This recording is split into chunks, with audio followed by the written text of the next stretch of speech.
Revisão de segurança do paciente. Nesta aula, nós vamos ver 10 passos para garantir a segurança do paciente, que é o mínimo que a gente pode fazer para um paciente quando nós estamos cuidando dele. Então, os passos são identificação correta, cuidado limpo, no caso da higiene das mãos, cuidado com catéteres e sondas, cirurgia segura, cuidado na administração de sangue e hemocomponentes, envolver o paciente na própria segurança, comunicação efetiva, prevenção de quedas, prevenção de lesão por pressão, aqui é úlcera porque o documento foi escrito quando a data era úlcera, e segurança para utilizar tecnologia na assistência. O primeiro fato é identificar corretamente o paciente. Isso é muito claro que se a gente não identifica bem o paciente, é muito fácil de errar, de dar medicação errada, de infundir sangue errado, dar o exame para o paciente errado, beber, fazer cirurgia errada, enfim. Então, o mínimo do mínimo, acho que é bem claro isso para todos nós, é a gente identificar corretamente o paciente. Para isso, todos os profissionais têm que estar envolvidos, mas a enfermagem tem grande papel aqui dentro, ok? Identificar os frascos de coleta antes de coletar o exame, chamar o paciente, conferir o nome inteiro, data de nascimento, manter a utilização de pulseiras de identificação, algo muito importante na UTI, né? Placas de identificação no próprio leito. Quanto ao cuidado limpo e seguro, nós estamos falando da higienização das mãos. Então, nós sabemos que a nossa mão ela é veículo de muitos micro-organismos e nós não podemos levar micro-organismo de um paciente para outro, nem queremos levar para nossa casa. Então, a higienização correta das mãos, com a técnica certa, é uma prática fundamental que deve fazer parte do nosso exercício profissional.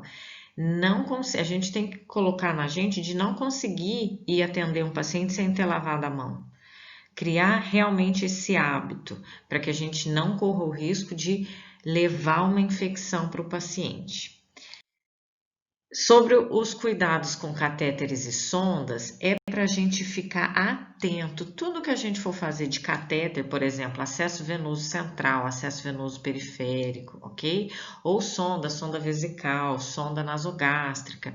A gente tem que prestar muita atenção na conexão correta, para não infundir uma coisa na sonda errada, né? Então, para isso, a gente vai explicar para o paciente não manusear, vai deixar todos esses catéteres identificados, vai evitar utilizar os injetores laterais. A gente deve muito mesmo fazer a higienização das mãos antes de manipular catéteres e sondas. Desinfectar essas conexões antes de administrar uma medicação. Então, vai fazer uma medicação num acesso que o paciente já tem, antes de conectar, tem que fazer a higiene ali do hub, certo?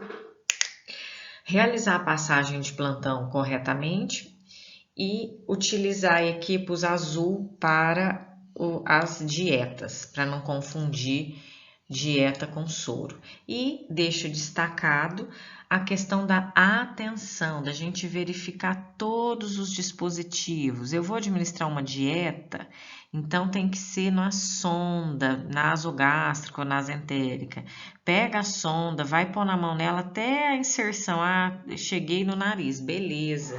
Então, nós estamos falando mesmo de sonda, posso colocar dieta, não tem perigo de estar na veia do paciente. Então, é muito fio, muita coisa, sobretudo na UTI. Então, pega mesmo a ponta onde você vai instalar a solução que você quer instalar, medicação ou dieta, enfim, e segue esse caminho até lá no paciente para você ver, opa, é catéter central, jamais vou pôr uma dieta enteral aqui, ok? Então, é prestar muita atenção em qual dispositivo você está trabalhando.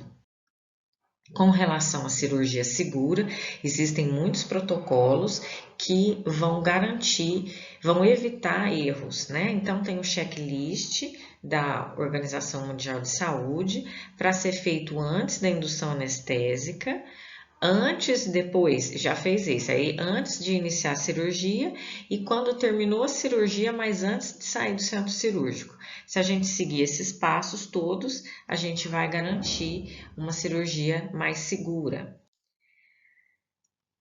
Segurança com relação ao sangue e os hemocomponentes, né? Então, a gente trabalhou uma semana inteira só sobre isso, que é para a gente identificar corretamente o paciente, para não trocar, verificar essa bolsa corretamente, deixar esse sangue desgelar, né, entrar em temperatura ambiente, mas no máximo por 30 minutos, não ficar muito tempo fora da geladeira, né? Antes de administrar o soro, verificar os sinais vitais do paciente, avaliar o acesso que a gente vai administrar para ver se não tem sinal de inflamação, ver se está pérvio, utilizar uma via exclusiva, ou seja, na onde a gente está infundindo sangue, só pode infundir sangue, eu não posso infundir medicação junto ali, né? Ficar ao lado do paciente nos primeiros 15 minutos, quando instalou o sangue, a gente não pode sair do quarto, tem que ficar ali vendo se há alguma reação. Depois que deu os 15 minutos, afere a pressão, todos os sinais vitais, ok? Se perceber qualquer tipo de reação adversa, tem que parar a infusão e comunicar. Cuidar para o gotejamento desse sangue, porque só pode pingar no máximo 4 horas, então já passou de 4 horas, não terminou a bolsa, vou ter que pegar a bolsa e descartar ela, ok? Segurança do paciente, fazendo com que ele próprio esteja envolvido com a segurança, né? Isso é fundamental, é a pessoa estar responsável por si também. Para isso, a gente precisa estimular o paciente, né? Explicar tudo que a gente vai fazer, compartilhar as decisões para que ele tenha voz, né? Fortalecer o vínculo com a gente para que ele fique à vontade para perguntar, para tirar dúvida, para se abrir, falar com ele de forma adequada, na linguagem dele, garantir que você foi lá e explicou alguma coisa, mas que ele realmente entendeu. A comunicação efetiva é algo muito importante porque existem muitos erros que vêm da falha na comunicação. Então, na saúde, o mínimo é nós cuidarmos para que o que eu falo está sendo bem entendido, ok?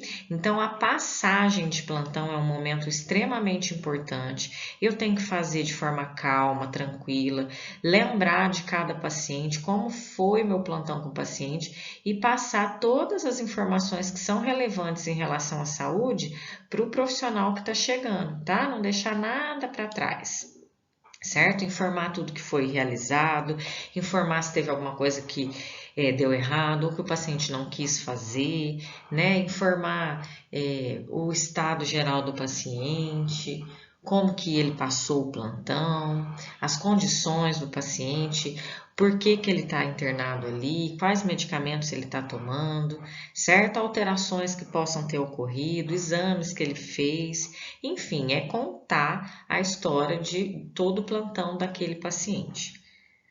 E a comunicação efetiva também não é só oral, mas também o registro escrito no prontuário. Então, todas as informações, todos os cuidados que nós fazermos com o paciente tem que estar anotado no prontuário.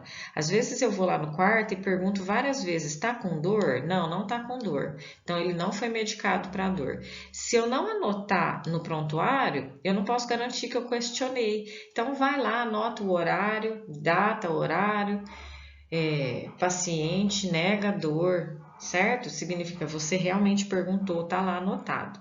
Grava isso, pessoal. Você pode ter trabalhado muito, feito muitas coisas. Se não tá anotado, você não garante que você fez, tá? tá? É uma segurança para você e é uma segurança para o paciente, porque vai estar escrito ali de forma adequada, legível, qualquer profissional vai conseguir ler e entender como é que foi a situação do paciente ali naquele plantão. A prevenção de quedas é algo extremamente importante e, como eu comentei na aula com vocês, se prevenção de queda faz parte do protocolo de segurança, é porque a gente sabe que ainda existe queda, né? O paciente vai fazer uma cirurgia e cai. Tá lá no quarto, cai. Isso é muito grave, porque é uma complicação, né? Então, primeiro a gente pensa nos fatores de risco para queda, que são os menores, né, crianças e idosos, a pessoa que está confusa, a pessoa que está com algum tipo de déficit sensitivo ou distúrbio neurológico, a pessoa que usou sedativo, né, então lembra da aula, acabou de tomar um midazolam porque fez uma endoscopia. Ele pode cair sim, eu tenho que acompanhar, não posso deixar ele ficar andando sozinho. A visão diminuída, dificuldade para andar, hiperatividade, os móveis espalhados, né, favorecendo quedas, próprios riscos ambientais, o piso está muito escorregadio, por exemplo, o calçado inapropriado e bengalas ou andadores não apropriados.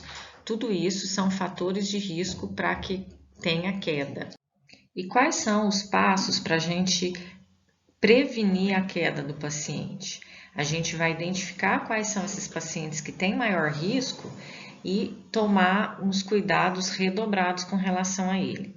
Vamos orientar todos os profissionais e familiares a manter as grades elevadas, ok? Sempre, não se esqueçam disso, é um cuidado básico e que evita grandes complicações. Grades elevadas. A gente orienta também o paciente ou acompanhante a chamar a enfermagem quando for levantado o leito, da poltrona, não fazer essas coisas sozinhos, né? Sobretudo no pós-operatório. Com relação à puérpera, a gente orienta nem ela, nem o acompanhante a dormir com a criança no colo de forma alguma, ok? A gente também deve orientar que se o acompanhante for sair do quarto, que ele avise a enfermagem, né? Para a gente estar ciente que o paciente está sozinho no leito. Deixar disponível para a pessoa equipamentos que auxiliem na sua marcha, como um andador, por exemplo. Cuidar para que o ambiente não tenha tantos riscos, né? Organizar a mobília, tirar tapetes, adequar os horários é uma coisa que parece boba, mas é extremamente importante, né? Quando a gente for fazer o aprazamento das medicações, cuidar para não ficar acordando a pessoa de hora em hora ou a cada 2 horas à noite. Tenta otimizar a administração dessas medicações em menores horários para não interromper tanto o sono da pessoa. Quanto mais sonolenta ela estiver, maior o risco dela cair. Orientar a utilizar os sapatos corretos, né, que tem uma sola que não esteja muito lisa para favorecer a queda, não é isso?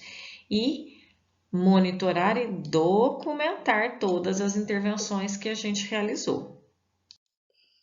Com relação à prevenção de lesão por pressão, nós tivemos uma aula só disso e vai ter uma revisão só dela. E a segurança na utilização da tecnologia é para nós avaliarmos todos os equipamentos, se eles estão em condições adequadas de uso, antes, né, de utilizar no paciente, fazer a simulação do funcionamento do aparelho e fazer a limpeza adequada dele. É isso, pessoal.